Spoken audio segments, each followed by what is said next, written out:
तो जैसे कि आप लोग सब जानते हैं, आज का टॉपिक है ब्राह्मण जीवन महिमा लायक कैसे बने।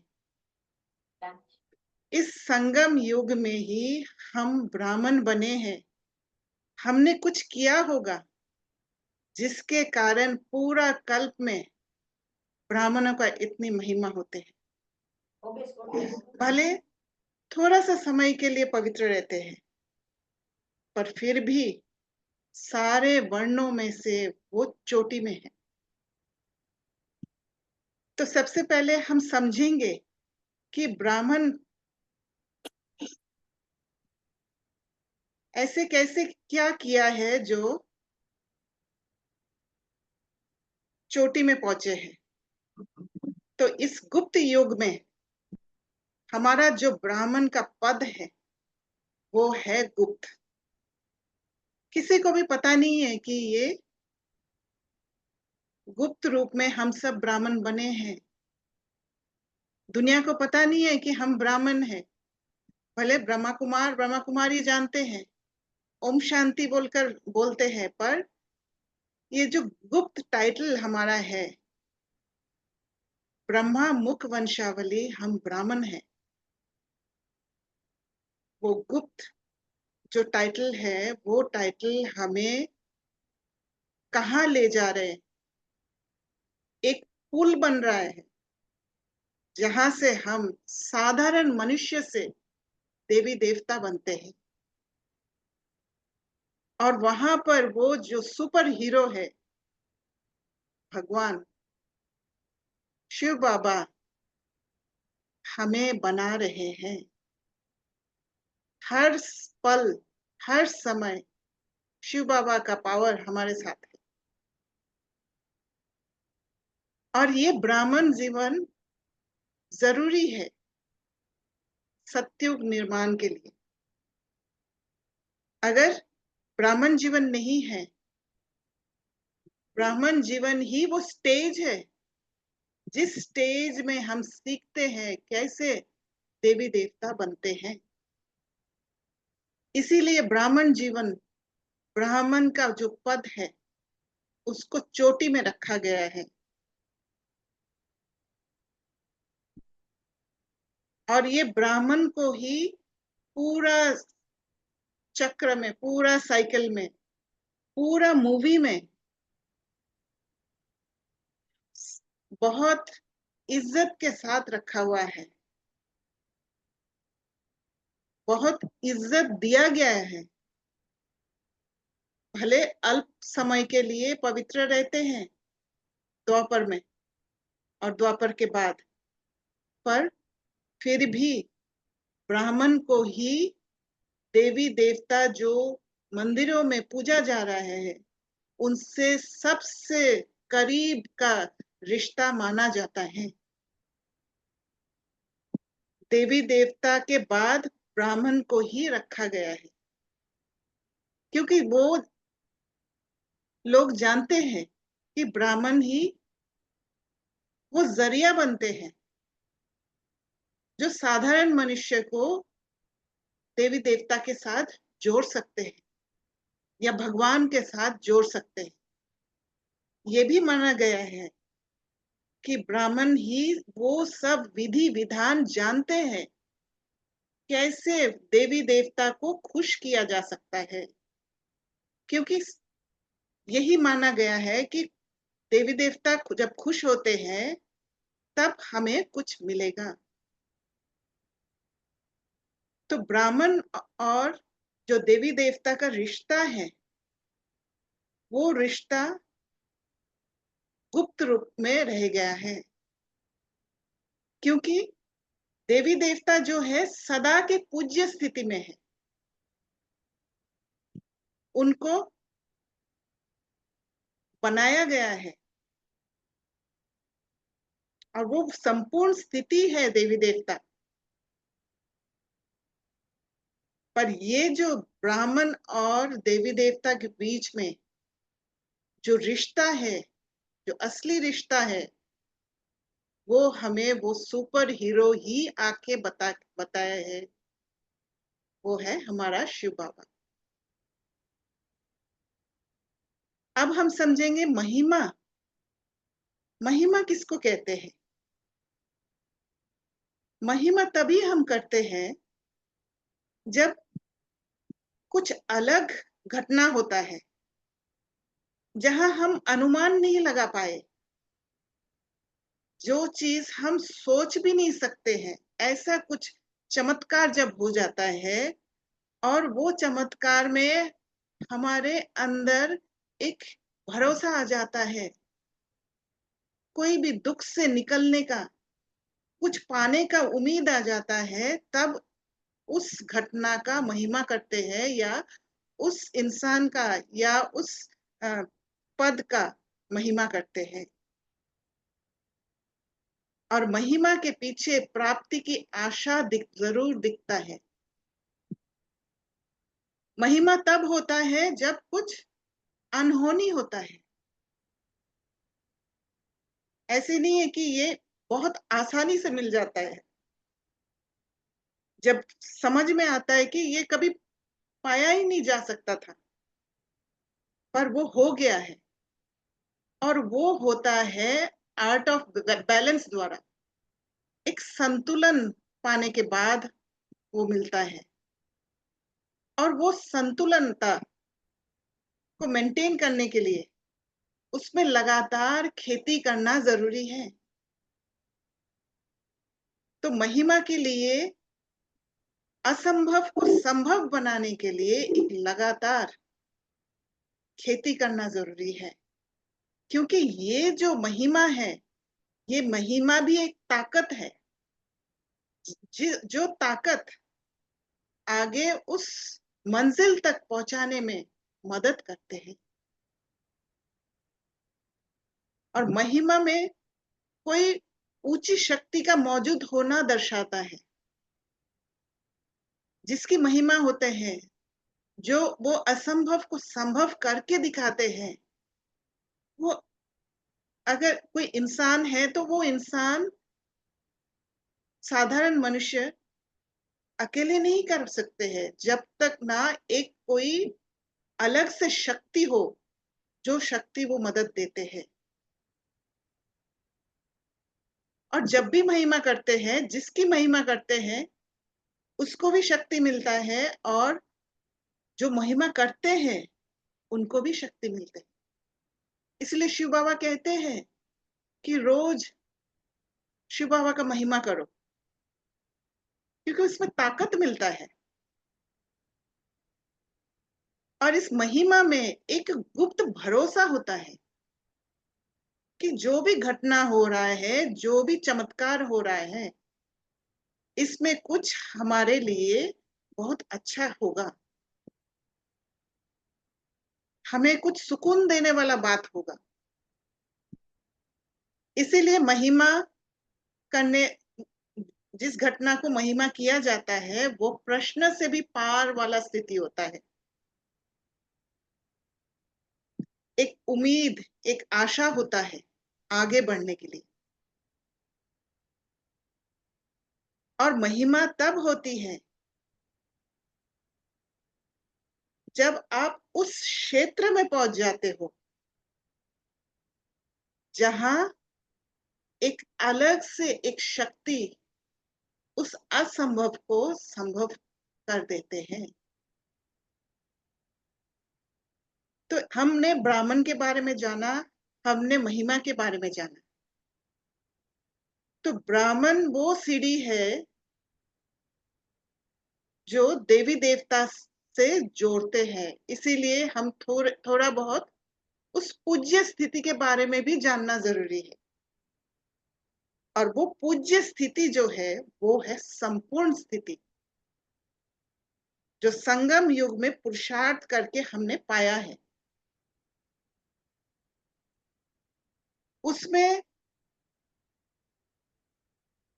वो जो संपूर्ण स्थिति है, वो जो देवी देवता है, वो सिर्फ सतयुग में होते हैं, सतयुग त्रेता में होते हैं, उसके बाद उसका अस्तित्व नहीं होता है।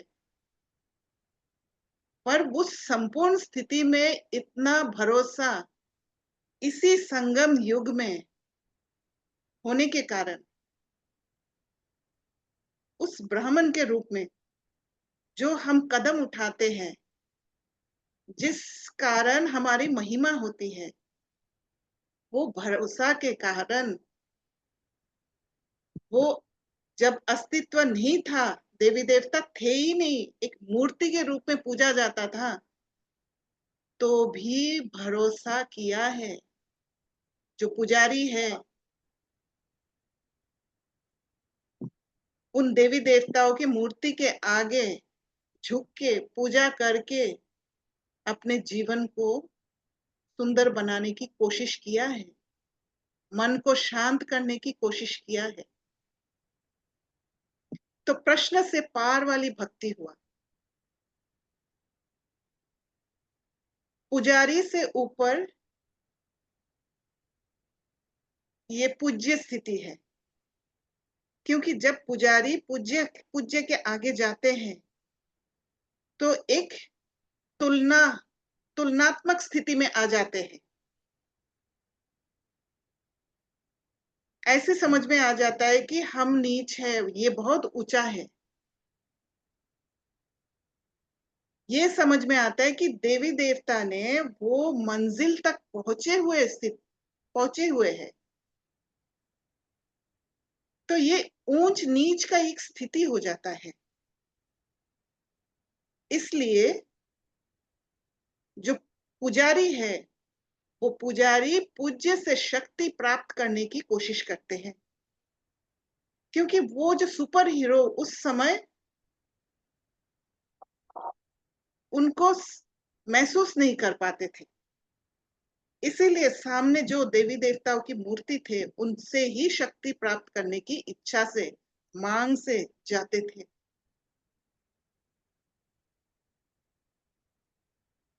और जैसे ही उन देवी देवताओं के सामने पहुंचते थे, तो ऑटोमेटिक खुद के जो कमी है, वो कमी नजर आने लग जाते थे। तो वो जो पूज्य स्वरूप है, वो एक बैलेंस वाला स्वरूप है, एक संतुलन बनाया हुआ स्थिति है, एक सदा की स्थिति है।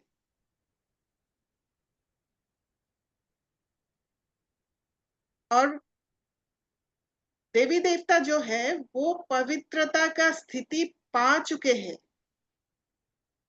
पर ब्राह्मण ब्राह्मण पवित्रता का प्रतिज्ञा करते हैं। तो ये है दोनों के बीच का अंतर।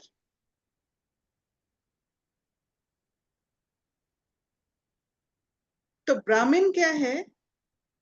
पवित्रता अल्प समय के लिए पालन करने के कारण वो महिमा योग्य होते हैं। और जो देवी देवता है, वो पवित्र बन चुके हैं, इसलिए कल्प के अंत में वो मूर्ति काला होने के बाद भी वो पूज्य स्थिति से नीचे नहीं उतरे। मनुष्य को ये पता ही नहीं पड़ा कि ये काला क्यों बनाया गया है, इसका कोई अर्थ ही उनको समझ में नहीं आया। वो काले रूप में भी उनको वही सम्मान दिया गया है और पूजा किया गया है। तो अब जानेंगे हम कैसे महिमा लायक बने। बाबा ने एक अव्यक्त वाणी में कहा, ब्राह्मण अर्थात कहना और करना। माना जो भी हम कहते हैं वो करना है। दूसरी बात है सोचना और बोलना। जो सोचा वही बोला। फिर है सुनना और स्वरूप में लाना। तो तीन चीज, कहना और करना, सोचना और बोलना, सुनना और स्वरूप में लाना, सब एक समान हो। और ये सबके पीछे एक ही शक्ति है, वो है पवित्रता की शक्ति। और पवित्रता की शक्ति योग और ज्ञान की शक्ति है। योग है शुद्धिकरण का प्रक्रिया, जहां हम बाबा से जुड़कर प्राप्त करते हैं, और ज्ञान है शुद्धिकरण का प्रक्रिया। वो भी कैसे करते हैं? विचार सागर मंथन करके। बाबा जो ज्ञान दे रहे हैं, विचार सागर मंथन करके उसको प्रैक्टिकल में अमल में लाते हैं। और जब प्रैक्टिकल में अमल में लाते हैं, एक भरोसा आ जाता है हमारा, और वो भरोसा जो काम करने लग जाता है, वो विधि बन जाता है मंजिल तक पहुंचने का। और यही विधि अपनाने से, ये जो हम विधि को अपना के पास विद ऑनर बनते हैं, ये जाके फिर महिमा रूप में पूरा कल्प में वो ब्राह्मण कास्ट जो है वो चोटी में पहुंच जाते हैं। इसीलिए कहते हैं कि ब्राह्मण लोग वो विधि विधान जानने वाले होते हैं, जो देवी देवता को खुश कर सकते हैं। उसके लिए आदि मध्य अंत का जो नॉलेज है, वो जानना बहुत जरूरी है, क्योंकि वो जब नॉलेज होगा, तभी ये विचार सागर मंथन करने के बाद बुद्धि का एक एक ताला खुलते जाएगा। जहां पर जिस चाबी को लगना है, वो चाबी लगेगा और ताला खुलेगा। पुराना समझ सारा खत्म हो जाएगा और नई समझ आने लग जाएगा। एक हीलिंग स्टेज हो जाएगा, जहां पर पुराना जो घाव है, उस घाव में मलम पट्टी होगा। तो ये है पढ़ाई से धारणा तक की दौरी।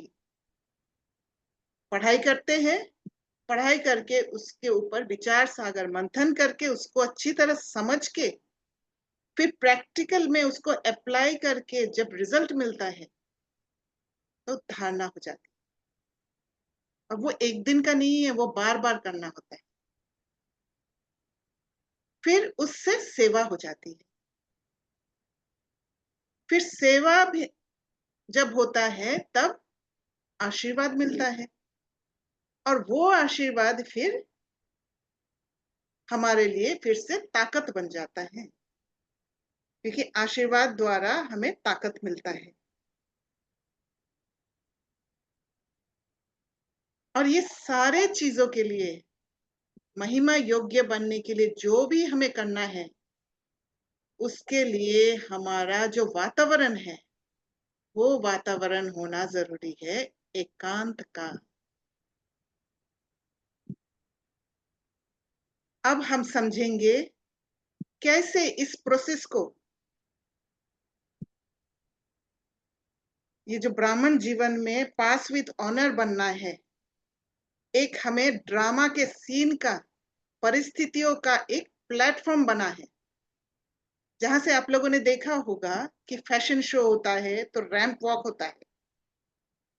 तो ड्रामा के सीन्स के ऊपर हम रैंप वॉक करते हैं, और एकदम बैलेंस होके करते हैं, एक जीने की कला सीखते हैं। और वो हम आज इसके द्वारा समझेंगे।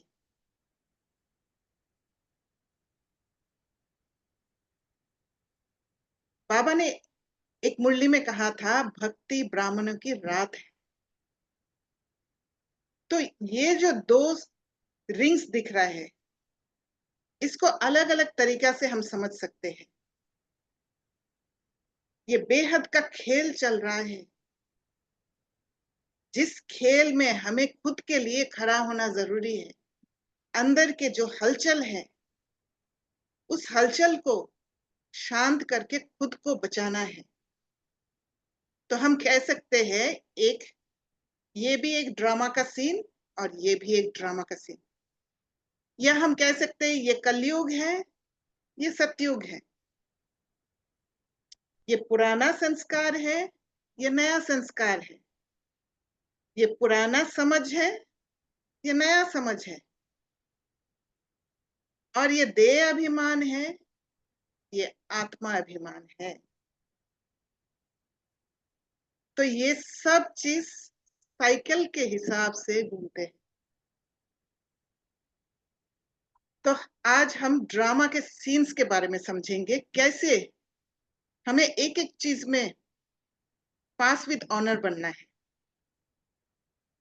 तो पुराना सीन जो है, हम धीरे धीरे क्या करते हैं, इसमें एडजस्ट हो जाते हैं और सारे अपने हिसाब से, अपना सुविधा के हिसाब से हम सब कुछ अच्छा अच्छा करके बैठ जाते हैं।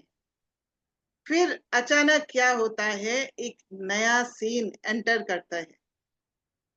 जैसे ही नया एक सीन आने लग गया, तो क्या होता है, सबसे पहले हमारे अंदर जो पुरानी बातें हैं वो ट्रिगर होने लग जाता है और एक डर पैदा हो जाता है कि ये नया सीन में क्या है। और इस नया सीन के इस जगह पर आके हम सोचने लग जाते हैं पुराने अनुभव के हिसाब से, जिसके द्वारा हम अनुमान लगाते हैं। पर इस एक अनुमान से बचने के लिए, सिर्फ एक जगह पे टिक के चिपक के रहने से बचने के लिए हमें इससे थोड़ा सा दूर हटना होगा। तभी जाके ये पूरा जगह हमें दिखाई देगा। नहीं तो क्या है कि हम इसी एक जगह पे अटके रहेंगे। तो हमारे पास यहाँ आके एक चॉइस होता है। एक चॉइस होता है कि कैसे कुछ नया सोचे हम इसके बारे में। घटना हमें दिख रहा है कि नुकसान वाला घटना आ गया, पर क्या ये सचमुच नुकसान वाला घटना है? तो यहाँ पहुंचते ही हमें सोचना है।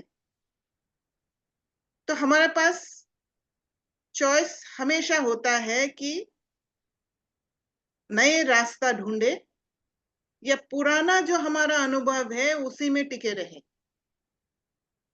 पुराना अनुभव में टिके रहेंगे तो दर्द आएगा, दुख आएगा, डर आएगा, सारे चीज आएगा और हम हिलते रहेंगे। तो क्या हिलता है? मन हिलता है। मन को भटकने का आदत है और मन को भटकने का आदत होने के कारण मन बहुत आसानी से डर के साथ भी चले जाते हैं, कोई पुराना कोई व्यवहार के साथ, पुराना कोई अनुभव के साथ, और फिर लंबा लंबा कहानी बना लेते हैं।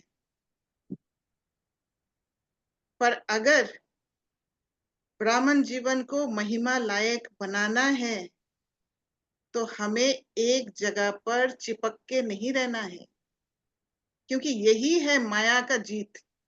जब हम एक ही जगह पर चिपक जाते हैं, माया क्या करती है? माया आकर्षण भी करती है और दुख भी देती है। तो माया सुंदर सुंदर ऐसी चीजें बताएंगी जैसे हमें महसूस होगा कि ये तो बहुत अच्छा है, हाँ यहाँ पर तो मेरा फायदा हो सकता है। पर देखा गया है कि नहीं,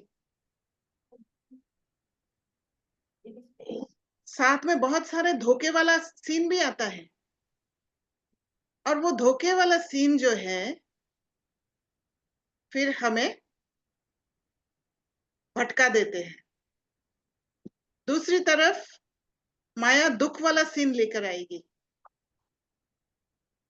दर्द वाला सीन लेकर आएगी, ऐसे दिखाएंगे कि ये तो कुछ गड़बड़ होने वाला है।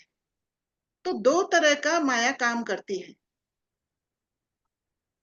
तो जब हम एक ही जगह पर अटके रहेंगे तो माया के कब्जे में आ जाएंगे। पर हमारे पास तो ये वाला जगह भी है, ये वाला जगह भी है। उसका अनुभव से हम छूट जाते हैं। और इसी कारण बाबा कहते हैं, बच्चे हिम्मत रखो, यहाँ आके इसी जगह पर चिपक नहीं जाना है। हिम्मत करके देखने की कोशिश करना है कि यहाँ पर क्या है मेरे लिए और यहाँ पर क्या है। क्योंकि यहाँ पर जब अटक जाते हैं तो माया क्या है, भिन्न भिन्न चीजों में, जैसे सीता को सोने का हिरण दिखा के इधर उधर ले गया है, वैसे हमें भी सीता बना के इधर उधर ले जाते हैं। जो मर्यादा के लकीर है उससे बाहर निकाल कर भटका देते हैं। तो यहाँ आते ही हमारे पास चॉइस है, या तो इससे बचना है यहाँ, या इसमें फंस जाना है। अगर फंस गए तो फिर दुख लेना और दुख देना दोनों ही हो सकता है,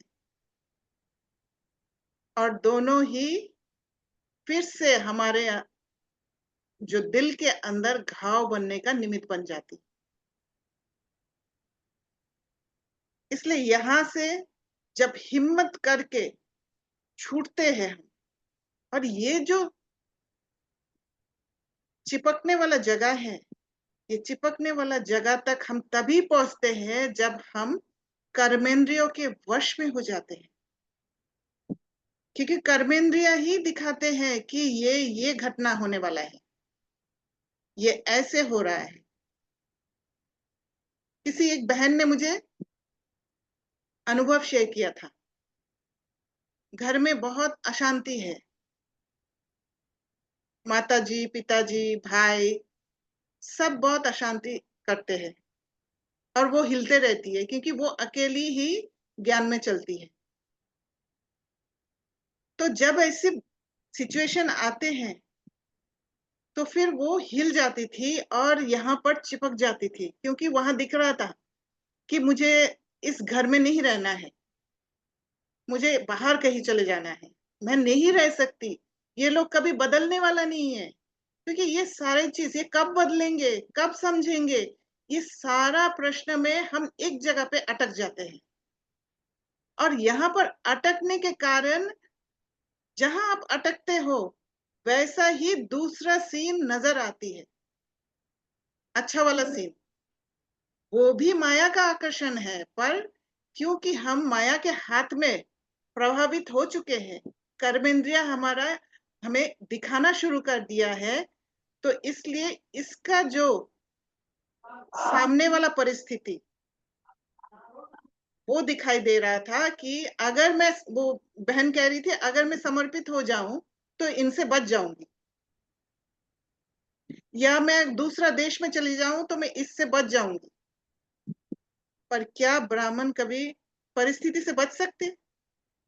परिस्थिति ही नहीं होगा तो हम रैंप वॉक कैसे करेंगे, हम फैशन शो कैसे करेंगे, वो बैलेंसिंग कैसे सीखेंगे? तो माया दिखाती है कि वो अच्छा है, उसमें चले जाओ, इसको छोड़ दो, यहाँ मत रहो, इस घर में मत रहो, ये घर में अशांति है, ये सारा कुछ दिखाने लग जाती है। और फिर साथ के साथ एक आकर्षण भी करने लग जाती है कि ये जगह अच्छा है। तो यहाँ पर भी ये वाला जगह नहीं दिखाई देता है, क्योंकि कर्मेंद्रियों को हम यूज करते हैं। और दूसरा जो सीन हम सोच रहे हैं कि वहां जाने से मुझे सुकून मिलने वाला है, वहां सब कुछ अच्छा होगा, वहां पर भी एक जगह पर ही अटके हुए हैं। वहां ये नजर नहीं आ रहा है कि और भी परिस्थिति वहां आ सकती है। इसीलिए डिसीजन गलत हो जाता है। और फिर यहां से छूटने, यहाँ दर्द है बहुत, क्योंकि माया के हाथ में, कब्जे में फंस चुके हैं, परिस्थिति में फंस चुके हैं। तो जब आत्मा दर्द में होती है तो यहां से छूट के भागने की कोशिश करती है, और तब माया वो फायदा उठाती है दूसरा आकर्षण वाला चीज दिखा के कि यहां से भाग के वहां चले जाओ। पर जो बुद्धिवान है, जो बाबा के ज्ञान को समझे हैं, वो क्या करेंगे, यहाँ पहुंचने से पहले ही दूर से देख लेंगे कि इसके अलावा और क्या चीज है। मेरी आंख, कान जो यहाँ दिखा रहे हैं, वो नहीं देख के, दूर होके बुद्धि की आंख द्वारा मैं पूरा सीन को देखती हूँ। और जब पूरा सीन को देखती हूँ, तब मुझे ये भी दिखाई देगा कि घर में जो अशांति हो रहा है, उसमें मुझे हिलने की जरूरत नहीं है। ये भी दिखाएगा कि मैं अगर मेरे अंदर जो हलचल हो रहा है, उसको शांत करने में मैं पुरुषार्थ करूं, तो फिर घर में शांति आ जाएगा। हो सकता है ये सारे आत्माएं बाबा को पहचान लेंगे, मुझे यहां से भागने की जरूरत ही नहीं है। तो ये सारे चीज दिखाई देगा। और जब ये सारे चीज दिखाई देगा, तो फिर उस समय वो आत्मा क्या पुरुषार्थ करती है? वो आत्मा एकांत में चली जाती है और एकांत में जाके अपने अंदर जो हलचल हो रहा है, उसको देखने लग जाती है। उस हलचल में हो सकता है डर होगा, उस हलचल में किसी के प्रति नफरत होगा, घृणा होगा, फिर किसी के प्रति ईर्ष्या होगा। ये सारे चीज दिखने लग जाएगा। और ये देखना ही बाबा कहते हैं चेक करो, चेक करो। और सिर्फ ब्राह्मण को चेक नहीं करना है, चेक के साथ साथ चेंज भी करना है। और जब बैठ के वो दर्द को देख के उन दर्द के द्वारा हम एक एक संस्कार को देख के पार होते हैं, वो है हिम्मत का कदम। और ये हिम्मत, क्योंकि हम क्या है, आज तक हमने क्या किया है, सबको दोष दिया है, सबको ब्लेम किया है और खुद को अच्छा माना है। इसलिए अभी जब अंदर में, हमारे अंदर में जब वो संस्कार, पुराना संस्कार दिखाई देता है, वो नेगेटिव संस्कार, इमोशंस दिखाई देता है, तो हम विश्वास नहीं कर पाते कि हमारा संस्कार है। हमें लगता है नहीं, ये हमारा नहीं हो सकता, मैं तो अच्छी हूं। पर ब्राह्मण जीवन में हम वो सीखते हैं कैसे हमारे अंदर का संस्कार को एक्सेप्ट करके उसको धीरे धीरे मिटाना। तो चेक करते ही हम चेंज करने लग जाते। ऐसे जब हम एक एक संस्कार को देख देख के पार करने की कोशिश करते हैं, तब बाबा के धीरे धीरे जो है, वो बहन ने मुझे, मेरे साथ ये शेयर किया है कि बाबा जैसे कहते हैं सांप के खाल छोड़ने वाला बात, वैसे महसूस होता है कि आत्मा का जो एक एक संस्कार है, सांप का खाल छोड़ने जैसा एक एक संस्कार निकल निकल के खत्म हो रहा था। इतना सुंदर वर्णन था उसका। और जब ऐसे खाल निकल निकल के जाता है, आत्मा मुक्त होते जाती है और मुक्त होके प्यूरिफाई होना शुरू होता है। और जितना आत्मा प्यूरिफाई होने लग जाती है, पवित्र बनने लग जाती है, उतना बाबा के करीब पहुंचने लग जाती है। और बाबा के करीब पहुंच के और भी शक्ति बढ़ते जाते हैं, जिसको बाबा कहते हैं कि पुरुषार्थ का ताकत।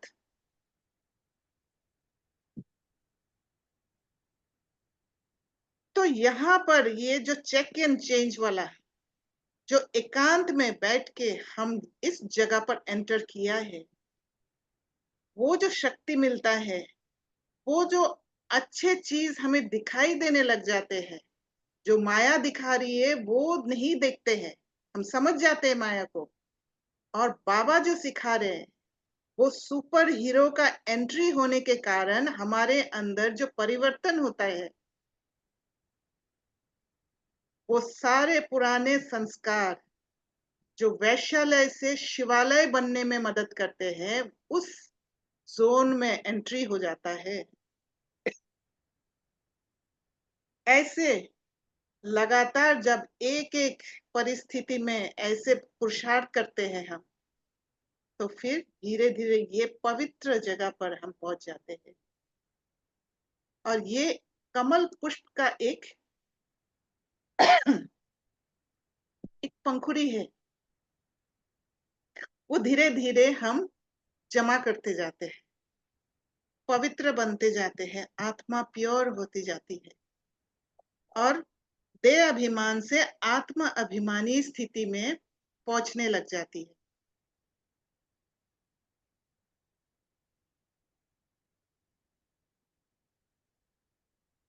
और यही जगह है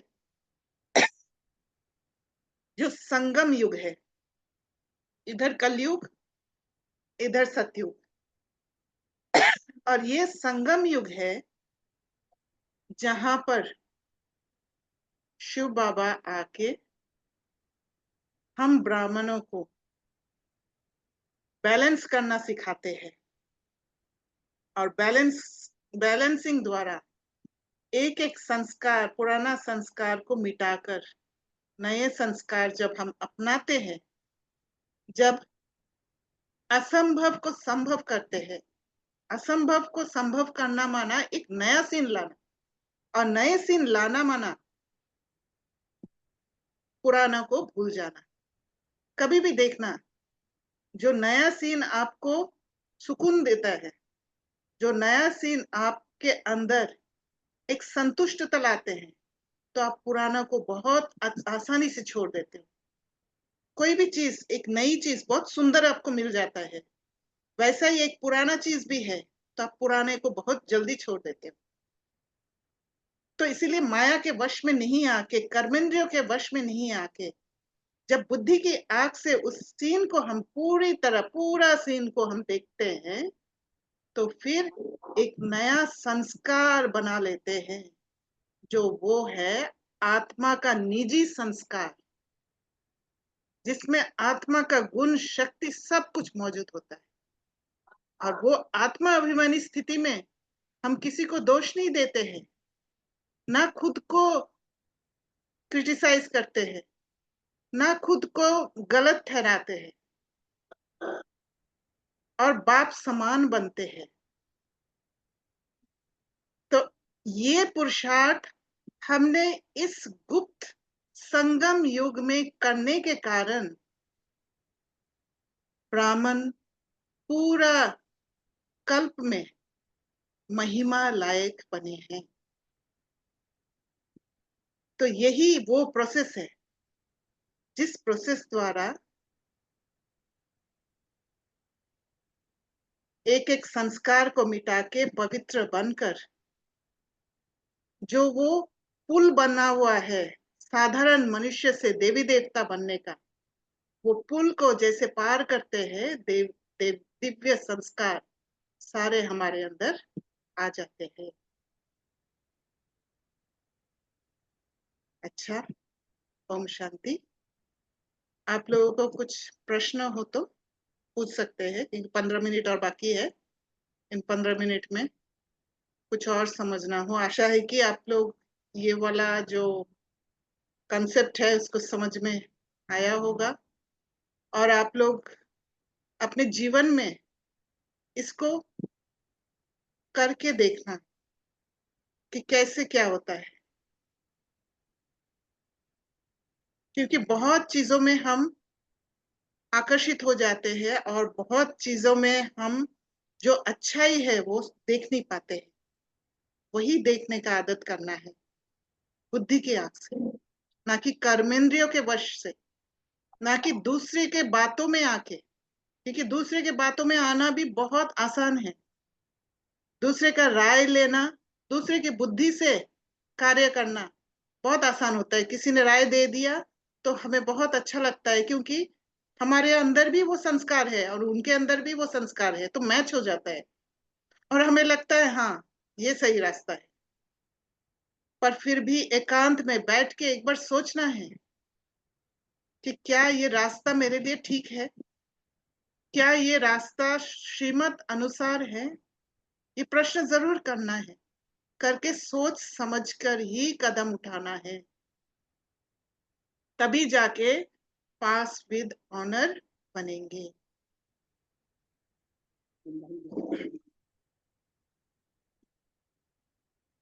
किसी का कोई प्रश्न है? प्रश्न